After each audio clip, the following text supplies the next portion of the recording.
Tyyninen elämä. Tällä tavalla. Kuka oppii vähän kunnolla perehdyttää. Ei oo hankalaa puhua, mutta se on rankkaa. Tää kun tekee monta tuntia päivässä aamusta iltaan ja vuodesta toiseen, niin kyllä se ottaa kun se lämpää.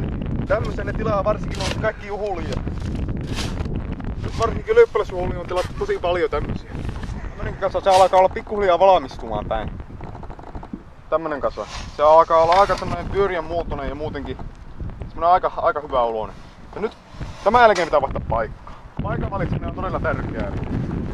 Se on hyvä, jos siinä on tämmösiä. Ne on niinku toimii merkkeinä tuommoista viherkasvista muuta. Sitten vaan aloitetaan. Ja se on se käden liike, se on todella tärkeää tää. Hyvänä ja retriänä.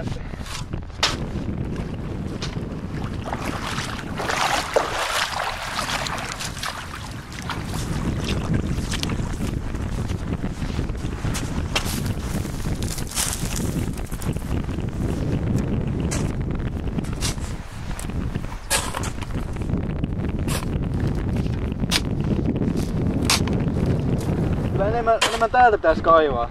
Sieltä. Täältä. Tässä on hyvä hiekka. Niinkö tuuma? Kyllä. Joo.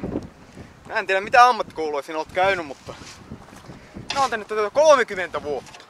30 vuotta päivää yötä mä oon tätä hietaa lapioinut täällä. Että enköhän minä kuule tiedä, että mistä täältä pitää lapioida, mistä ei.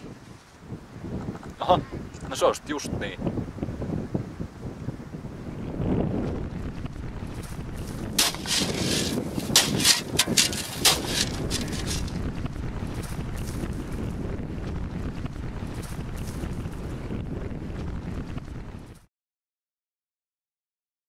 Minä oon tätä työtä tehnyt 30 vuotta. 30 vuotta, melkein joka päivä.